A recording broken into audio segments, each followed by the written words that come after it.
So what is up, guys? And today, welcome to Heavyweight Nation podcast number 2. And we are joined by my boy Mahmoud Desouky. Mahmoud is an up-and-comer in the fitness industry, and today we will be talking to him about how he got to where he is today, as long as some things that have impacted him in the past and shaped him to who he is today, and also as well as what he plans to do with his company in the future. So welcome, Mahmoud. Hey man, it's a pleasure to be here. I appreciate it. All right, so just start us off by telling us just a little bit about yourself, what you've done up to this point, basically what your business is right now as an 18-year-old who's a senior in high school. He's just about to go off to college. Well, essentially, I really started, I'd say last year, starting to get into this route. You see, I started realizing that my body was not in best of shapes. I was over the summer 265, so I had to really work on myself. And now I'm 220. And, that really inspired me to try to help others because I knew what it felt like, Yeah, whether it's getting, bullied or called names or just, not liking the way you look and overall just for your health in general. So I wanted to help others who were in my position or wanted to have a better shape. They don't have to be, big. They just wanted to be in shape, athletes, whatever it may be. And I really started this brand that I have, MD Fit, to really help them. And what really started me off with that was my parents really weren't helping me out financially. So I had to really look out for myself and see how I can, do what I do and earn money. So, working out has always been one of my favorite things to do, my hobbies. So why not turn your hobby into something that you can just gain money off? oh yeah, great, man. So for our first question, we'll just say so when you were 265, obviously you didn't feel like you're in the greatest shape. You didn't feel right mentally or physically. But is there one event in particular that caused you just made you pull the trigger on its weight loss? There was you see okay, so there was this girl that I liked, and at that time I started something called Moody Fitness just as a joke. And I was like, hey, you should join Moody Fitness. I got you. I'll work you out. And then she was like, and I liked her, right? And she knew I liked her. Yeah. And she was like, hey, if if your boobs are bigger than mine, why would I help you? Why would you help me? And I was like, yo, what? And that's really when it hit me. I was like, I need to start focusing on my body. I need to start, taking care of myself. And that was literally my inspiration right there. Yeah, it'd be like that, dude. She don't deserve you at that point. She's gonna be like that. She'll love you for who you are. So, of course, on the way, your journey from 265 to 220, you are right now. That's 45 pounds. That's not an easy task to do. Obviously, you're gonna have some rough patches in the middle. Some things you've come to almost the point of quitting, and you've also had times where you're dropping 5 pounds a day. And you have Right. times where you're gaining weight. So, what was the hardest part for you to stay consistent and motivate yourself, even when things were looking down, oh, I just want to quit and things aren't going my way? I'd say there was this point where I was stuck at 230, where I wasn't really, I was cutting, right? I wasn't eating that much food. I was trying to starve myself and stuff like that, thinking that would help me. Yeah, And it really wasn't, you know? And I was just stuck at 230. I didn't know what to do. So that I was about to quit. I literally took a week off and I was like, you know what? I accept myself for what I look. Who cares? I'm obese.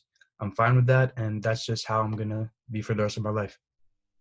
But then after that, I took a step back. I started thinking about it and I was like, it's just a little step back. It's nothing really big. It's no obstacle.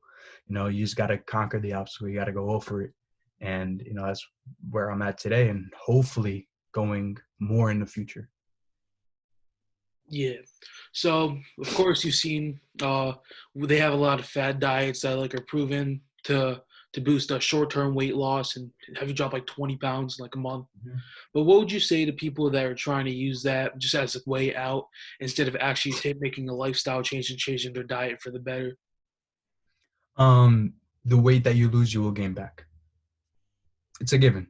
The weight that you were going to lose within that month, whether it's 10 pounds, 20 pounds, 30 pounds, you will gain back some point of time because you're really shrinking yourself to this lifestyle for a short time period. And after that, when you get out of that period, you start going back to how you were. And that's when you're really gonna drift off and start, going back to the junk food, going back to sodas, going back to this, going back to that. And everything that you have worked hard for is all gonna be worth nothing. So you really have to be consistent with it. And instead of having it as a short-term thing, make it a lifelong thing.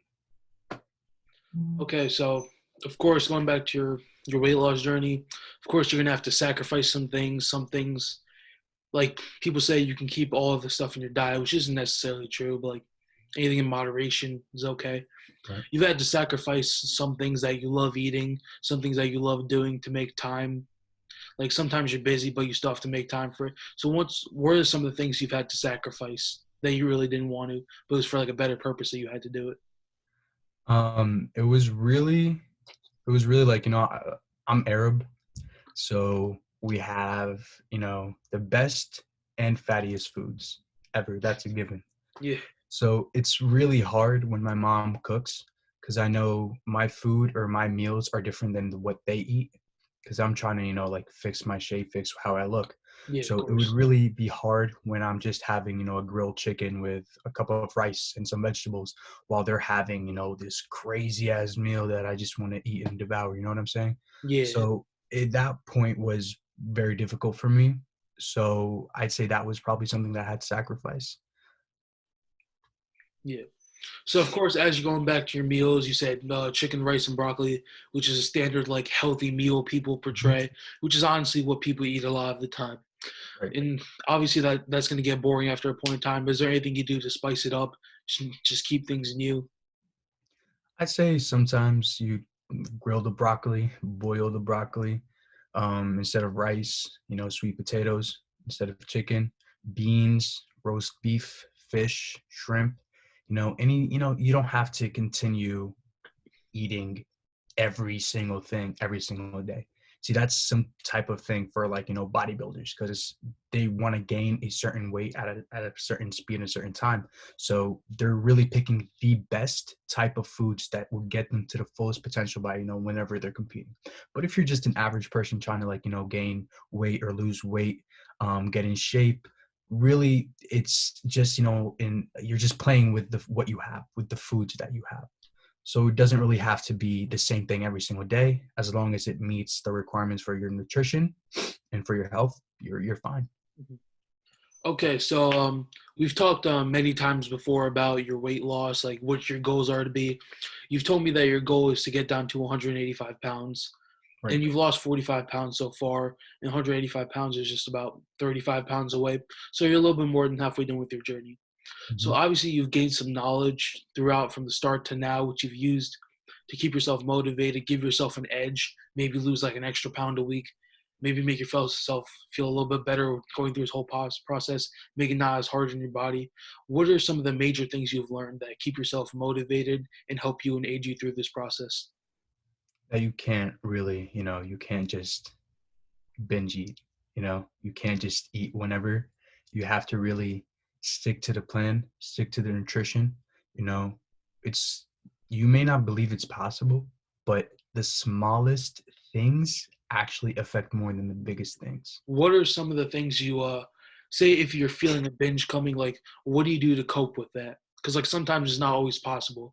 Like it's bound to happen eventually. Like you can't Yeah. stop it. But like, say if it does happen, how would you go? Like you feel it happening. How would you go about coping with it? Maybe potentially just like having it not be as bad. Or say if it does happen, like how would you cope with it after?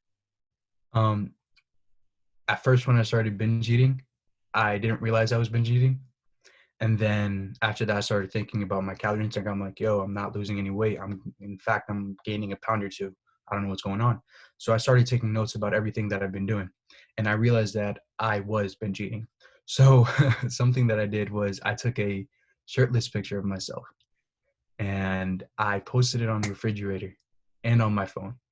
So every single time I'm going in the refrigerator to get something out to eat or a small snack or something, I'd see the picture and I'd be like, yo, what am I doing? I can't do that. And I just go back doing whatever I'm doing. I'd recommend that. You may like, it might be something crazy or something that's hysterical or corny or whatever it is, but it works. Yeah, that's a great motivator. But say so a lot of people like during the weight loss journey, as you've seen, like the first couple of days, you're bound to drop a good amount of weight, and then you might stalemate. It might not be because you're doing something wrong. It may just be because your body's adjusting to the change. And some people just get to the point where they either try to starve themselves or they just give up on their diet because you're not seeing any results from the scale. But yet they're not looking at their body, what they feel like, what they look like. Like, what's your biggest tip to those guys or a woman? Really, something that I tell my clients all the time is every person is different. The time it may take for one person for his body to adjust to a nutrition plan or a diet is different than another person. You know, what I'd say is stay committed to it. Consistency is literally key to anything in life, whether it's nutrition, working out, work, money, anything. Consistency is the key to literally everything. So really stay put to it, stay consistent. Now, that doesn't mean you don't take notes and keep track about what you're doing. Because if you maybe if you're consistent with something, maybe you're consistent in the wrong thing. Maybe there's something off in your diet. So when you take notes and you start reviewing back about what you're eating and really analyzing what's going on, now you might see that there's something off right there. So then you'd be like, hey man, this is off. I got to switch this for something else. So really consistency is key. Just stay consistent, be committed, make it your purpose, right? So just have a tunnel vision. It's either this or that. You know what I'm saying? So you really have to push yourself to it. Okay, so at the start of your journey, you were 265 pounds. Like, you're not insanely tall either. You're about maybe like average height, 5'9", 5'10". Like, I'm 6'2". So it's not like you had like the best body, 265 pounds, Yeah. but we're not going to say you were like a complete fat slob at 265. Like, you're still an athlete. You were in a little bit of good of shape. So you knew what it was like to go for a run like every now and then. You knew what it was like to lift. So Mhm. what's like the biggest change you've actually experienced? Because I know people experience changes, but it's normally a lot more dramatic than probably what you experienced because you were already working at that point. Right. But how did you feel like your athletic ability, your flexibility, your mobility, and just like general like mental well-being was Well, affected by your it journey so changed a lot. Something that changed the most, I'd say, was my mentality and my confidence. Whenever I'd really go, let's say I have 10 reps or 12 reps that I'm supposed to do, I stop at 8 and I'm like, I'm tired then. I just want to quit, right? But then after I started the journey and going through what I'm going through, my mentality and my mental strength really built up more. So now it's not only my physical strength or my, my shape or form. Now it's my mentality. It's my mental strength. So that really grew with me. And I'd say that really changed my workouts and changed, my stamina, changed everything. There was one time that was I was going for a mile run and I was about to stop like 500 yards or so yeah. before, my final lap. And I really started pushing myself. I didn't think about it. I was like, yo, that's it. Khalas, I'm not going to think about it. And I started just running. And I put my mind through something else. And the amount of strength that I realized I had in me was immense. It was crazy. I didn't know I had that strength. And that's really what was the game changer for me. So of course you've made a crazy journey from where you came, and just like every other thing, you're gonna have a lot of mistakes you've made, faux pas throughout your entire thing. What's the worst mistake you think you made? Like whether it was a huge binge eat, whether it was just almost just giving up on yourself throughout this, or something that you had to overcome, like a huge obstacle that was in your way from achieving what you really wanted. I'd say really comparing myself to others. I'd say that was the worst mistake that I did. I was going through, Instagram and I was watching weight loss journeys and stuff like that. And I was like, yo, this is how he looks and this is how I look. I don't have the six-pack form. I don't have this. I don't have that. And that's when I really started realizing that I was comparing myself and I was really being hard on myself. And that's when my confidence started going down. So what I'd say is, be your only opponent. Only compare yourself with who you were yesterday because you're trying to always improve yourself, you know? So when I started doing that, my confidence got boosted. And that's really when I started, taking stuff more serious and started, changing who I was. And it worked for the better. Okay, so in middle school and freshman year and a little bit of sophomore year, you were a football player, and you also were a track athlete, right? Right. So you know what it's like to be on the team, and you know like the atmosphere is like when you're doing conditioning with football. You can have three approaches to it. When you're running those 300, I'm sure you know what they are. When you run a lap around the football field for conditioning as fast as you can, right? Right. So there's three approaches to it. There's one, be the leader of the pack. There's a second one is like, oh, I'm just gonna hide in the middle, and then Mm-hmm. there's a third one, I want to come in last, right?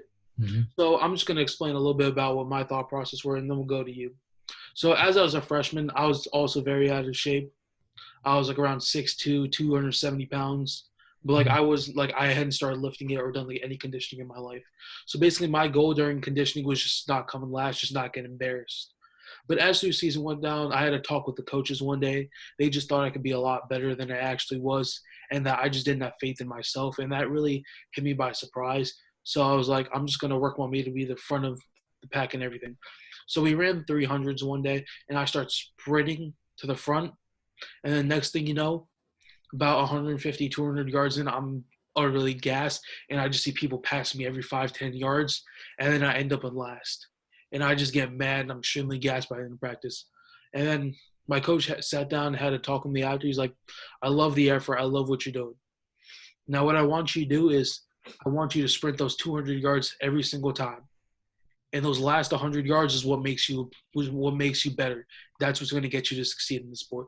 If you can power your way through those 100 yards, you're going to succeed. Right. Each of those yards is like a stepping stone for you. Say if you can sprint 200 the first time, you sprint like 2:05, 2:10, and then now I can get to the point where I can run about that 300 yards in the same distance, in the same time that it took me to run the 200 my freshman year.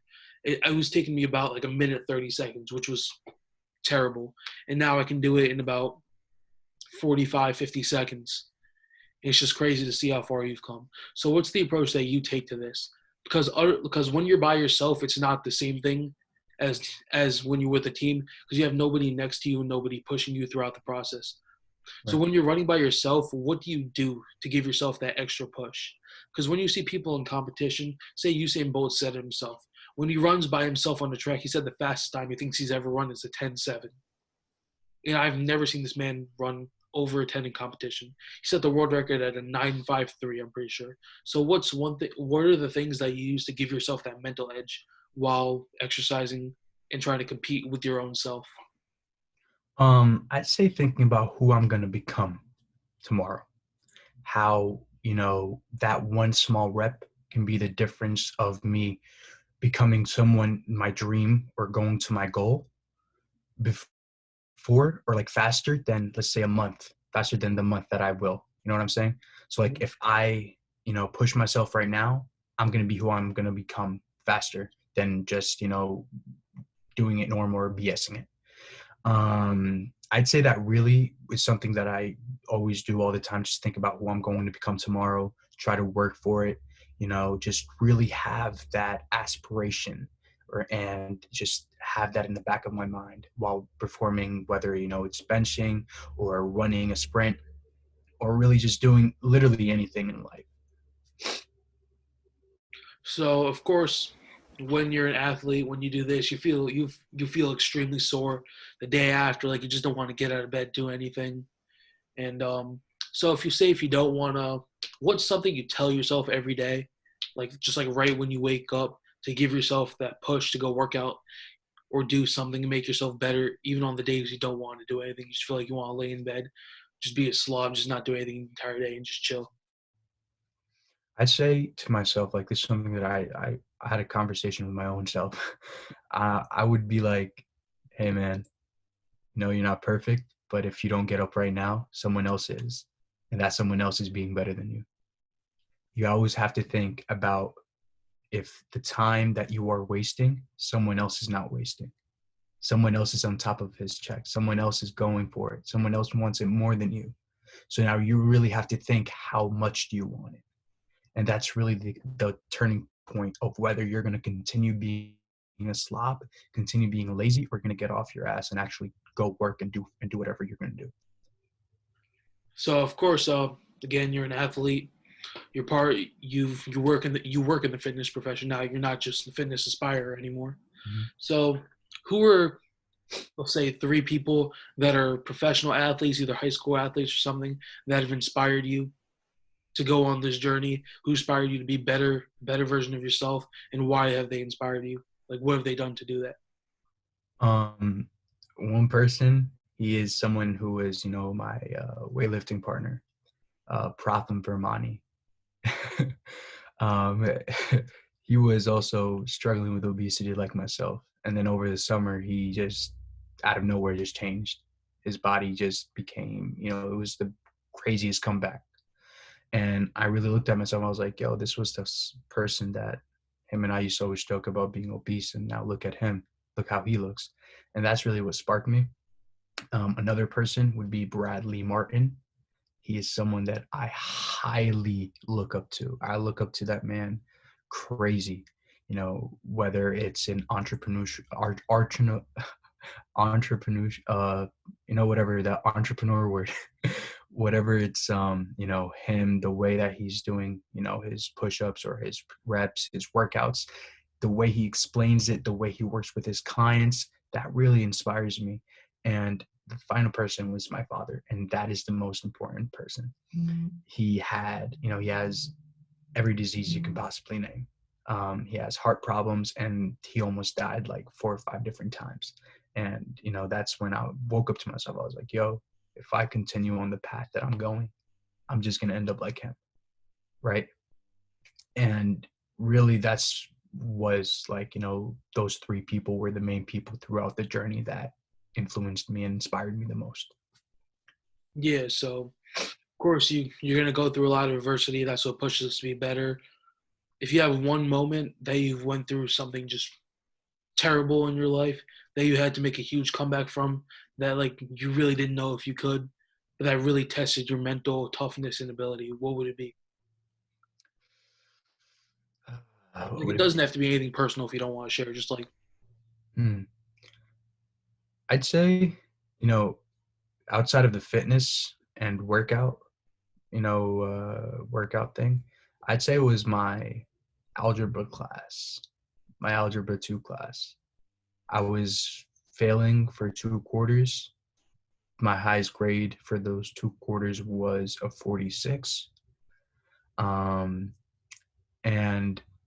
at that point, I just gave up. I was like, yo, there's no point. I'm already failing. So, like, why would I even try? And then I realized that I'm a senior, and I don't want to be stuck with juniors and sophomores next year, right? I want to be free. I want to have my, I want to have my early release, stuff like that. And so 3rd quarter comes and I started actually trying, and I got a 75. And then 4th quarter came and I got like, I believe it was an 89. And that was the moment where I was like, yo, I never knew that I was going to be in this position. I never knew that I had it in me to actually, pass that class. And at the end of the day, I did pass it. And so, that was one of my favorite moments in life. Yeah. I mean, I've gone through a lot of the same things in school. I wasn't like the greatest kid. But, like, I always had that bigger purpose. Like, I know I want to start a company. I know I want to be an entrepreneur. And I'm watching all of these things and be like, oh, I never got great grades in school. Like, that's like, I've seen like, but you can't believe like everything you see, but I've seen like a lot of those things don't translate completely. So like, cause I've seen all the classes I'm truly passionate about, I do phenomenal in. Mm-hmm. And I just try to start the company because I remember seeing this one thing on what was it? I think Bradley Martin too, the fitness guy. He said the biggest regret is not starting. So Mm, that's something that really hit me different. So I honestly, yeah. And senior year has been great so far. I've made a huge comeback grade wise, GPA wise. I feel like I'm doing great. So yeah. next off, of course, you were a part of the Muslim community, and with that, you obviously get a lot of stereotypes, a lot of hate from people. But along with that, you have a lot of religious practices that people, such as fasting right now during Ramadan, which you can't eat or drink Right. till from sunrise to sunset. How Mhm. does how does Ramadan affect like how you work out and how other people work out? Where some people might just stop working out during Ramadan because they just don't want, they think it harms their body, or some people just push themselves through because they know they want to be better. They know this is a chance to take advantage where other people won't. So, what's your viewpoint on that? Um, Really, I was always that type of person who wouldn't want to work out in Ramadan, just because in Ramadan, like I'm dehydrated, I'm tired, I just want to sleep. I don't even want to go to school. I just want to sleep the entire day, wake up and have my meal, and that's it. And that was really when I had no purpose. I didn't know who I wanted to be, who I wanted to become. I didn't have a dream for myself or an aspiration. But what I'd say right now is, especially when you're fasting, whether it's in Ramadan or intermittent fasting, um, when you're fasting, it is the best time to work out when you have no food in your body, nothing. And what I do is I work out an hour before iftar. Iftar is when you officially break your fast. Yep. So I work out an hour before that. And it really, really helps. I've been seeing difference in my body. Although I'm not really gaining weight because I'm using my body weight, I'm not really gaining muscle, but it's getting more defined. My biceps have been getting more defined. My legs have been getting more defined. And if you continue to do that throughout the entire month of Ramadan, you will see a drastic difference in your body, whether it's doing 200 push-ups a day or 300 push-ups a day, or doing a sit-up or this or this or that, whether even if it's 10 reps from every exercise, that itself helps, right? Yeah. And in intermittent fasting, something I'd say, if you're a college student or if you're in high school, a senior, that you have early release or whatever it is, try to work out around 2 to 3, between the hours of, like, I'd say 1 to 3, and break your fast right after your workout, because your body would need the nutrition and stuff like that, to regain the muscle and the energy that you have lost. So that's something I'd recommend. All right, great. So, we've talked about fitness, but we're gonna veer off the fitness path just for a little bit.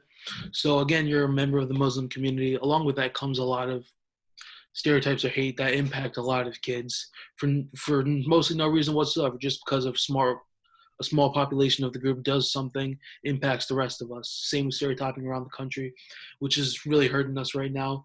Have you ever felt like you've just been stereotyped just because of what you look like? Not even by like adults or anything, just by like other kids, like even maybe even your own friends at some point that aren't from the same ethnicity. Yes, yes, I always. It's always an issue. Yeah.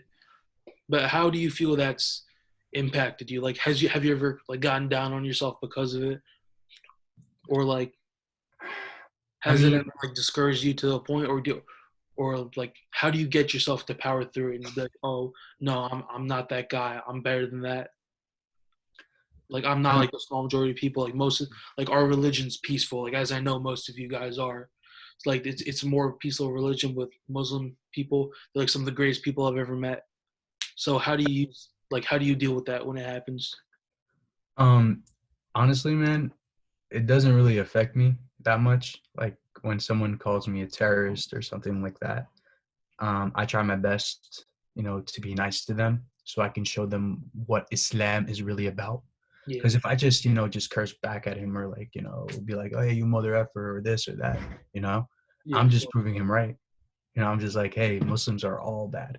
But if he's coming at me and he knows that he's at fault and he's starting something, and the way that I reply is with, pure, genuine love, and I'm treating him peacefully and I'm being peaceful about it, he's going to see that not all Muslims are like, the stereotypes.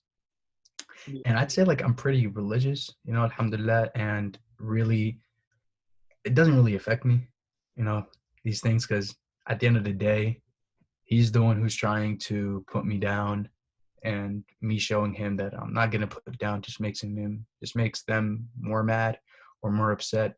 So it doesn't really affect me that much now. Yeah. So as you know, I've traveled a lot, like everywhere around the world. In some places, they just don't like certain religions, which is what it is. Like, you can't change everybody's mind about anything. But I know it's easier to deal with when it comes directly at you, but it's different to deal with when it comes if somebody says something to one of your family members. Like that's where I kind of draw the line.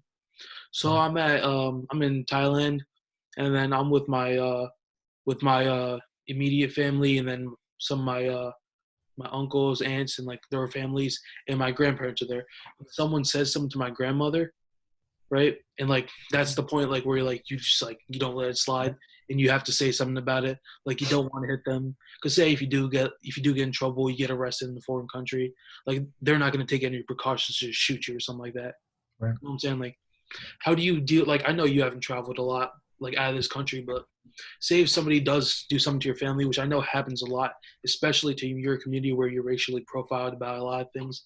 How do you go about dealing with it? Because I know it's going to be a little bit different than how you go about dealing with it when it comes to just yourself. Um, if you were to ask me that question 3 years ago, my response would be, to fight right away. Of course. I'd just go and I'd fight. I don't like 3 years ago, as sad as it may sound, I wouldn't care if it was, a kid or an adult, Yeah. you know? But it's like completely understandable. You know what I'm saying? Like Yeah. if somebody's Yeah. gonna come out Right. on your family members right now, like especially like my grandmother who's nearing like 70, like she can't defend herself. Like Correct. I mean, yeah, stick up for them. it's kind of, it's kind of hard.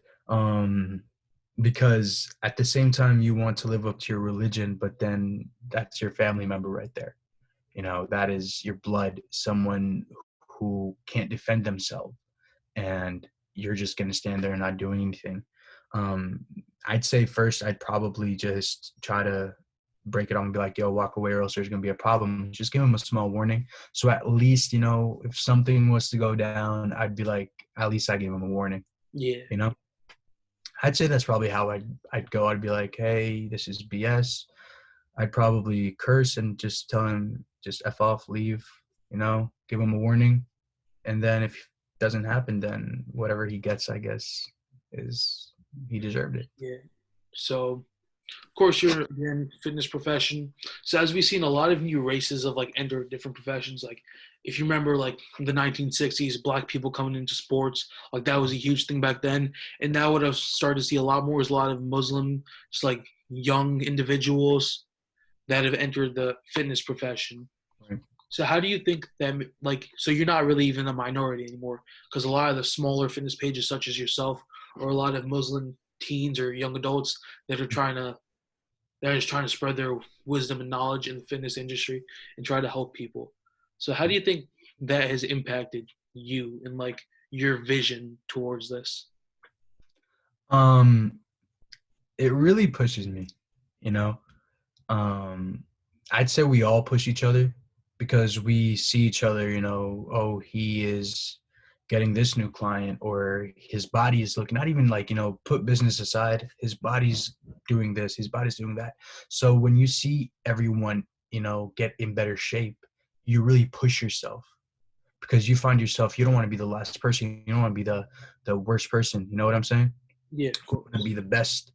So when you find each other looking in certain ways and you're like, man, I should have done that rep, I should have done this, I should have done that, you really push yourself then to really be better in shape, whether it's, emotionally, spiritually, physically, whatever it may be. I'd say we just push each other to try to be the best form and best people we can possibly be. Yeah, and when it comes down to one rep, like the sad truth about this is you normally don't know until it's too late. Because like in wrestling, I lost some of my matches by like 1 point, and like you did your best, but at the same time, there's always going to be that what if. Like people say, you're going to end off your career with no regrets, knowing that you couldn't have done anything better. But the sad truth of it is, that's never going to happen unless you end up undefeated. In Right. football, if I made every single block, pancake the kid on every single block, and I was the best player in the country, then I might be satisfied with my career. But I wasn't. We ended up losing the first round of the playoffs, and like I know I played the best game of my life, but I still can't bring myself to come to peace with it. Right. Like I've come to peace with it, but like I can't. I can accept the results, but there's always going to be You that wanted thing in the back of more. my head saying, "What if we did this differently? What if I did that differently?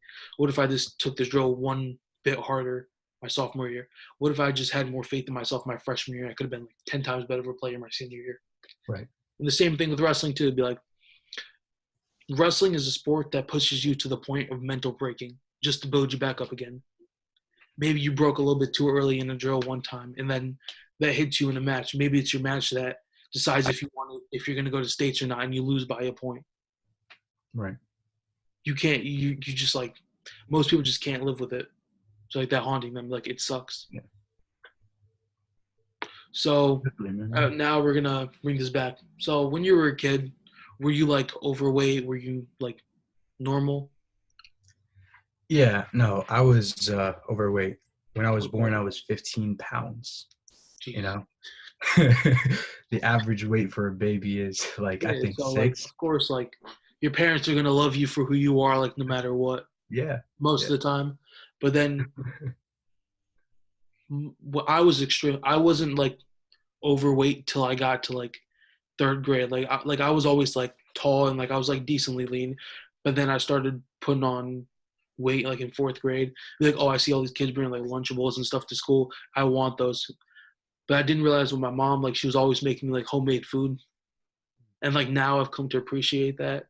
She would always make me like this cool food she sees. She like shape it up for me, like extremely healthy stuff. She cut like my apples into squares and stuff for me, right? And I like, but like I know like I didn't appreciate that, and I'm like, oh, why can't I eat the school lunch like everybody else?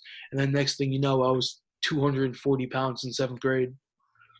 But like the thing that hurts the most is I was extremely overweight, and people would bully me all the time, but I couldn't do anything to defend myself, right? So time come eighth grade, me and my dad go to the gym. I get down to 205, but keep in Mm, mind, like I was 285 during wrestling, but I was like a lot just because that's the weight class. That's where I have to be. mm, Like I could get down to 220 if I want to, but it's not really what I want to do right now. Maybe after wrestling's over, but I got down to 205. I was still like 40% body fat probably, right? mm. And that's what caused me to join football. Like I got the living crap beat out of me every day. You were there, you know. Yeah, I know. But those things are things that show you like how far you've come. Time come your senior year. Like Right. knowing I was getting bullied by kids that are like a joke. Like when I look at them now, Right. just because I Yeah. took it seriously and they didn't. They were just there to have fun. They Mhm. thought they'd always be the top dog just because they were there in middle school. Right. So, what's like that thing like just like how was your childhood like with obesity, like in bullying and all that? Because obviously it's bound to happen, just to everybody. I'd say I was bullied every single day about it. Like it was never a You're break. It being really like came. obese or just in general, like Hmm. We can you say that again. were you bullied for like being obese or just like in general, like Yeah, being obese, being Arab, yeah, stuff like that, it really came to the point where I really coped with it, where I was like, hey man, yeah, I know I'm fat. Hey, look at my boobs. You see yeah, but this? like when you're Yeah. young, you know what I'm saying? Like I remember kids used to make fun of me, and I just used to act out of violence, which like I didn't know any better at that point. Mm, It's just like they piss me off, they do that, and then at home they would just complain to my mom, and I would just go cry at home, and then it'd just be like that. You know what I'm saying? yeah. I was the opposite. I wouldn't I wouldn't fight back with violence. I would be like, why are you talking to me like this? Huh? What did I do to you? Right? I was really soft. Yeah, Really, really soft. it's like I wasn't prepared for it. Like you know what I'm saying? Like Yeah, exactly. No kid is, yeah, no kid is really prepared for that type of, being put down yeah. in that way. Like I see this stuff happening, and I'm just like I want to say something. Like sometimes I do, but Mm, like it just reminds me of like. But like that's kind of what shaped me to like, because now if a person says something to me, it's like I could fight them, and like maybe like my freshman or sophomore year of high school, I Mm. definitely would have. But junior year, I learned like this kid can't do anything to me. If he hits me, I will take him easily, but I'm not gonna Exactly. hit him Exactly. No. because there's nothing in it for me. It's just I'm just helping him. Exactly. You're just gonna get in trouble. Yeah. And You know. if I hurt him, I'm getting in trouble. Exactly. And if I feed to it the negativity, he takes advantage of me. Like Exactly. So there's really no point. You know. yeah, You're just gonna make him happy. yeah. Yeah. So you started this company your beginning of your senior year, right? Yes. So originally it was named MD Fit, Hmm. and so I actually help him with a lot of his social media management. So we decided that would be best for him to make a second page, and we named it Desouky Fitness. So we just started. Well, it was like a week ago, honestly. Yeah, about a week, I'd say. Yeah, so we're already up to about 65 followers. Go give him a follow. It would help a lot to his Yeah. business if you got this far in the podcast. I mean, we're about 40 minutes in right now. So a main thing about his page is he tries to spread a message more than like just work out, do this, because anybody can give the facts. We're trying to build a personality. We're trying to build a brand Exactly. because that's what's going to help you. Like whether you buy his product or not, that does not matter. Like, of course, we're going to encourage you to buy it because that's going to make us both money. Of course, like, he wants to be rich. He wants to live in Beverly Hills. Like, you know, all that. But, like, at the end of the day, it's all about spreading a positive message. Like, you spread the message, you give everybody hope.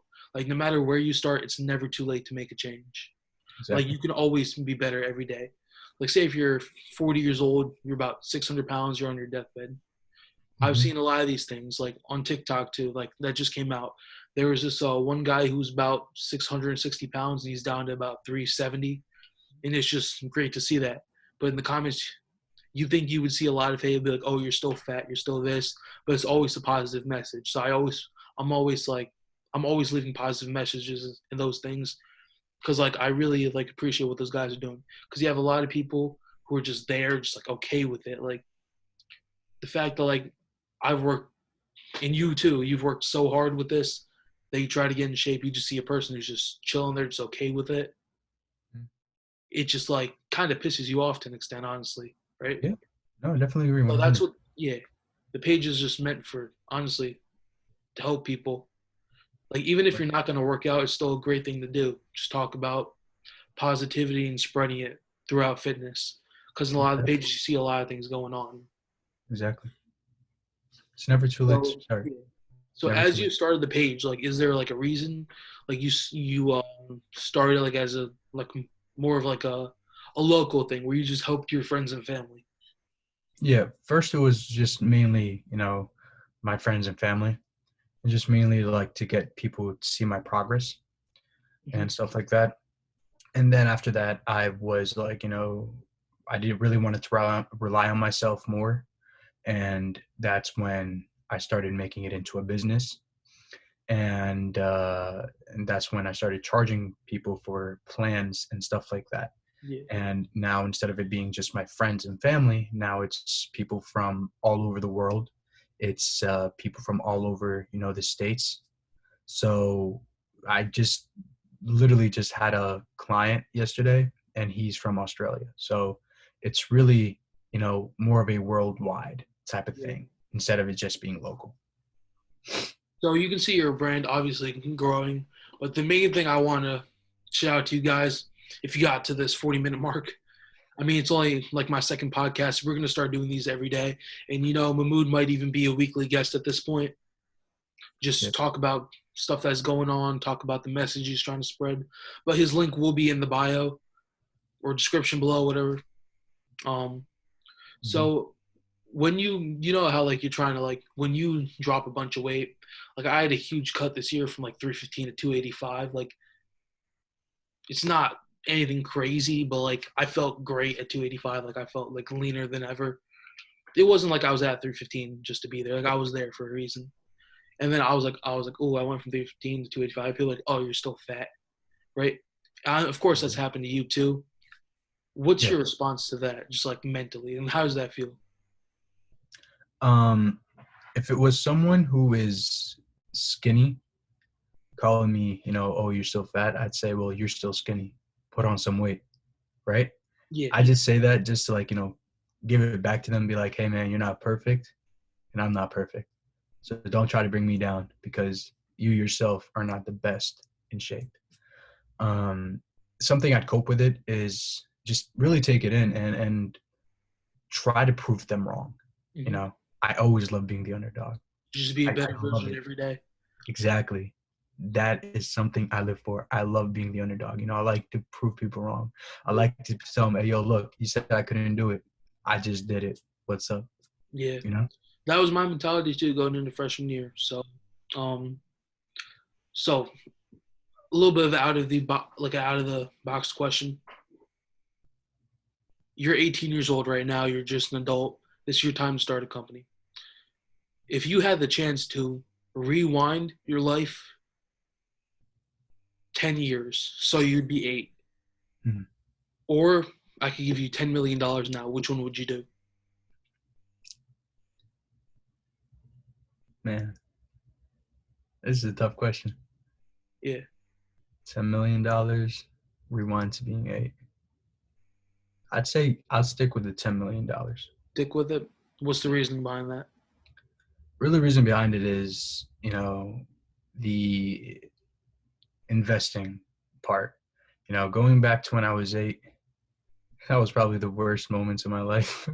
I But was don't you fat think there every. were some things that you wish you could have changed? Like you would have done a lot of things differently. Like your life Oh, would definitely not turn out the way it is now if you yeah, had. yeah, definitely. I would have when I was 8. I probably would have just stopped. I would have had a healthier lifestyle. Yeah, I wouldn't have been that awkward kid in class. I wouldn't have been that kid trying so hard to get people's attention.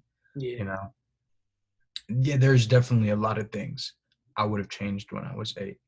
But man, I'm trying to move forward, bro. Like, I don't want to go back. I want to move up. And then when I move up, when I'm already like, my 40s or 50s, I'm like, yo, I want to go back. You know. yeah, No, but like all seriousness, like I'd take the 10 million. I'd start, investing. I'd make the company bigger. yeah, Potentially, man. I'm Arab, yeah. so I looking mean, for a wife. of You course. know. Yeah. I mean, I would go back 10 years, so that would be when I was 7. I just think there's a lot of things I could have done differently in my life because I've always like dreamed of starting a business, starting a YouTube channel, and Right. I'll be like, oh, I got to like 50 subscribers, and then it just like didn't work, and I just gave up on it. Like I have 6 different YouTube channels, about 50 videos on it. I Mm, just think maybe if I could stuck with one of them, I could be like I could made it big. right. No, like the main thing I regret is not trying, and I'm not going to make that mistake now. So, Definitely. like I just think there was a lot of things that could have changed just in life in general. Yeah, there's always change. You Yeah, can it's always not like I have anything wrong with like the way it turned out. It's just like there's just you some could have things I done always things want to different. change. Like, yeah, Right. like I'm always gonna be grateful for what I have right now, what I've done, what I've been able to accomplish. But like I'm never gonna be satisfied with what I've done. Of course, you should never be Always gotta be satisfied with better. where you are, you Yeah. know? Yeah. So now let's talk about your clients. So you have about over 20 clients as a single person. It's not like you're running like a huge agency or anything. You're doing it all by yourself from your room. Mhm. You're putting in the grind, putting in the hours. How dedicated do you have to be to get all of this done? You have to be extremely dedicated, extremely dedicated, especially when you have to create different plans for different people, Yeah. you know? It's all Also, I customizable. was one of his first clients. So I was sitting there, I got you. I was sitting at around 315 pounds. I really wanted to wrestle, but like I really didn't know if I could make the cut. But I really didn't want to sacrifice my senior season just for something as stupid as that. And like the fact that I'm committed to wrestle D2 right now at Shippensburg University, and the fact that my senior season just almost didn't happen because of that is just like it's one of the biggest mistakes I almost made. Right. You don't He see it was at that helping me out time. You throughout the don't see process, it at just that helping me time. out.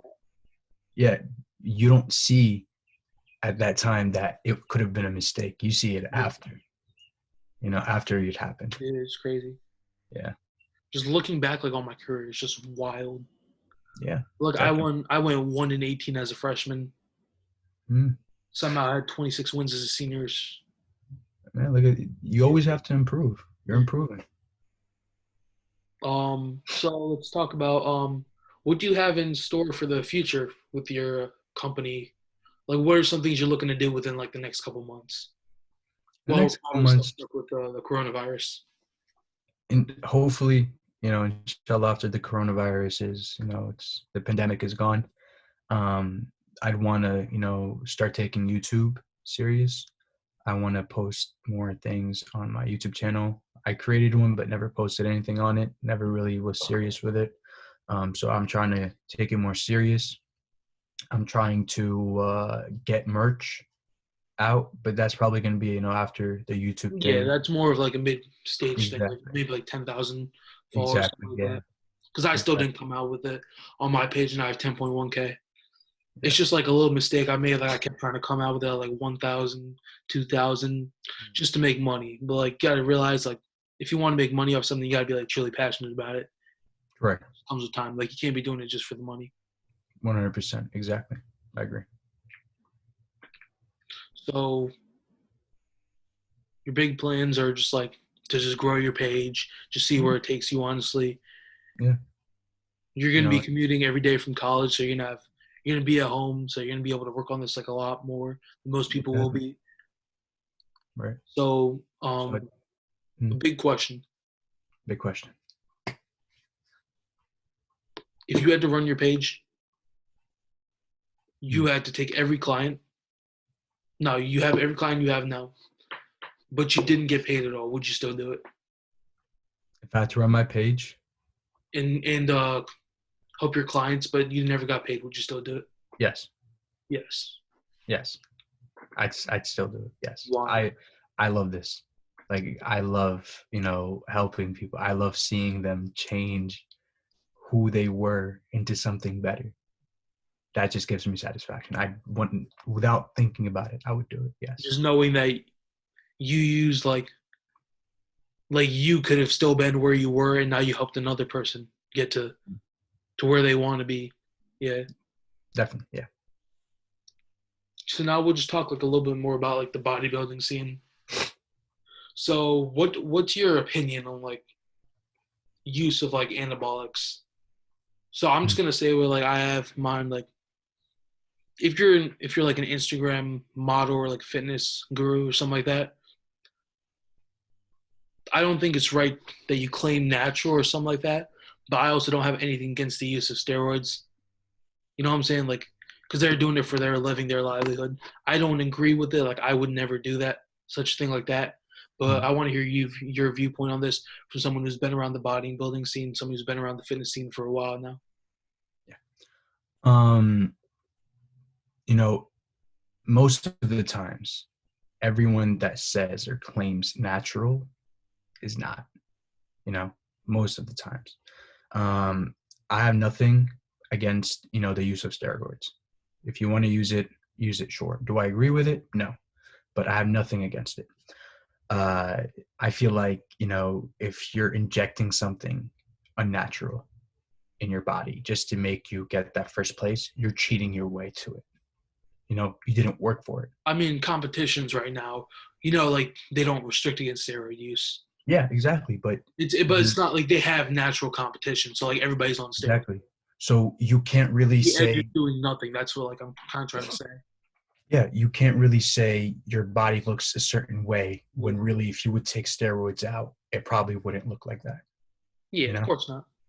But another thing is people judge people based on their use of steroids.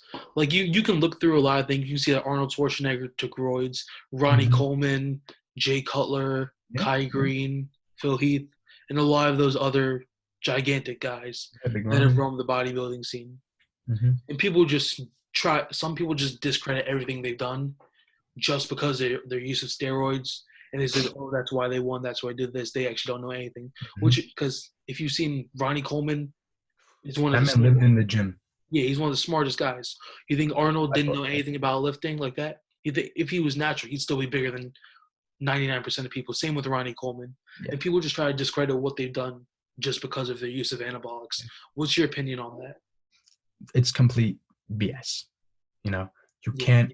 I mean, you can't really blame them, the people who are discredit them, because they don't really. Some people will just speak out of their their butts. yeah. But what do you feel Um, about people making like claims like that? They're just uneducated about it.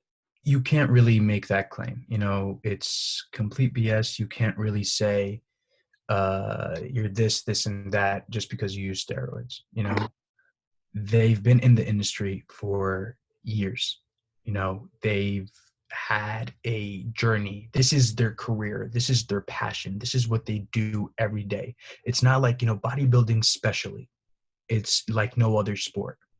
You know, bodybuilding is a 24/7 lifetime long sport. You know, everything you eat, everything you take, everything you drink, every sip, every rep, everything you do affects your performance at a competition. Whereas in football, soccer, baseball, there's always that off season. With bodybuilding, there's no off season. So you can't really discredit them for looking the way they look now, Yeah, because they're literally living in hell every single day. yeah. Of course, you got like some of those guys who just do it to be like straight at meatheads for no reason, thinking it's gonna make them bigger. Those guys, Don't no, those guys are yeah, they don't matter. yeah, I mean, guys like Ronnie Coleman and like Jay Cutler, Phil Heath, Kai Green, yeah, Arnold Schwarzenegger, they're still like great to look at because they're still great examples. I've politically, I'm not gonna get into that, but just like as people, they're all great people as far as I've seen, exactly. and they all still spread great messages. So, Right. of course, about the typical fitness channels that are around right now. The main one being Athlete X, Hmm. run by Jeff Cavalier. Right. As far as I've seen, he's like one of the main channels, and he's one of the only channels that like I've seen actually get credit for like the work he's putting in. Right. He spreads some of the greatest tips I've seen. Like he's not only there Mhm. about putting on gains, like he has a fantastic physique, and the fact that he's been able to maintain that through age like 45, maybe even at this point, Yeah. 10 years putting on lean mass as he goes, and he's doing like the best and safest way possible.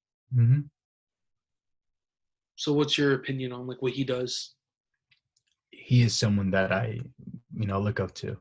Yeah, When I started in my losing weight process, when I started losing weight, he was the main channel that I was watching.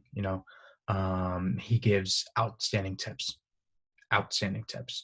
His work ethic is insane. You can see that he's not in it for the money. He's not in it to just, to get people's money or whatnot. He's passionate about it. It's something that he loves to do. It's something that satisfies him. And really, that's what matters. I highly respect him. He's literally someone that I look up to. yeah, and he puts out many like free training programs. Like Right. I've never seen like any program whatsoever come up to those. Right. Like it's personally like it's so general, but it's like personally tailored towards everybody. Like Yeah. anybody can use these beginner programs. So Right. you guys should check those out also. Like if you're interested, like say even if like the same program can be used for a person who's like 400 pounds and never done anything before in their life, and they can also be used by like a 200-pound guy with like a 5% body fat that's like a professional athlete. Right. And they're actual That's what's programs crazy. too. Yeah, he's so They're versatile. not just anything. They're not BS. They're Yeah, legit.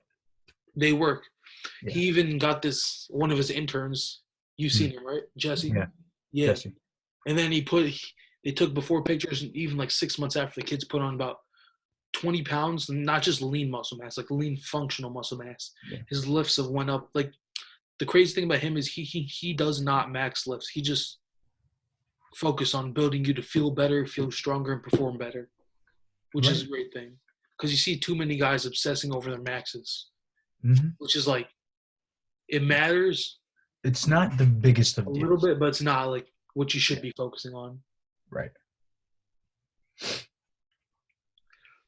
So, um, so you're nearing like almost like 70 followers on your page. It's nothing crazy yet, but you only be running it for a week. So say when your page hits about 10,000 followers, which is the point where you're like officially like in fitness niche, you're officially one of the mid-sized pages. There's a lot of things you could do. What's one thing you would add to your company? Would there be like a meal prep service? Maybe like even opening your own gym, coming out with like an actual like supplement thing. Yeah. Like those two things are a little bit far fetched, but like in meal prep plan. But I mean, like maybe if you do get to that point, maybe 100,000, even a million, Hmm. what would be one Um, thing you would want to do? I actually have that planned out. Um, but it's at like, 1 million followers. Yeah, At a million, we're just saying we'll just take for a million for now. yeah, At a million, I'll be big in the industry. I'll be hoping to open up my own gym. That's one thing. The second thing, at now 500,000, right? yeah. I'll be wanting to do services, meal prep services, Mm-hmm. and at the same time come up with supplements, whether it's pre-workouts, protein shakes, creatine, stuff like that, BCCAs. And at like 100,000, I'd want to have like a small gym, like my basement or something. Yeah, When I get a new house, inshallah, like a small gym where it's just a one-on-one sessions where they come, I work with them, stuff like that. yeah. So you were trying to play a sport in eighth grade and in high school, but like there's a lot of outside factors that affected you, your Yeah, family, a yeah, bunch of personal things. yeah. Do you ever regret the fact that you were never able to stick with it? Every single day of my life. Every single day of my life. Yeah. It's probably one of my, I don't want to say regrets because I don't regret anything I've done, but probably one of my biggest mistakes that I've done. I quit football sophomore year so I can help my father out at work, but I was lying to myself. I was like, I can't do football and help him out. But if I really, really tried, I could have. Yeah. I mean, you got to learn sometimes from doing a lot of these things. So, Yeah. yeah. And I Definitely. guess our final question, what's in plan for the recent future with For now, fitness? I'm just trying to, not only work on myself, but work on my clients as well. I'm getting a new website. It's going to be, it's going to help me a lot. It's going to help the business. It's going to be easier for clients. It's going to have a lot of free tips, a lot of free information there. I'm trying to increase the Facebook page, usage of YouTube, you know, little things like that. Just, increasing the clients, increasing the page, increasing the company, stuff like that. Okay, so I guess this is episode 2, guys. Thank you for watching. Thank you, Mahmoud, for joining us here. My pleasure. Thank you. He might even be you might even be seeing him a couple, 2, 3 times even a week. If it comes to that, this is one of my closest friends. I've been helping him run his company for a while now with his social media growth and everything. It's Mhm. looking great. Big things are coming, my dude. Um, and episode 3 should be dropping fairly soon, guys. So thank you for joining us today, Mahmoud. Appreciate it. Thank you for having me. Pleasure. All right, guys. This is episode 2.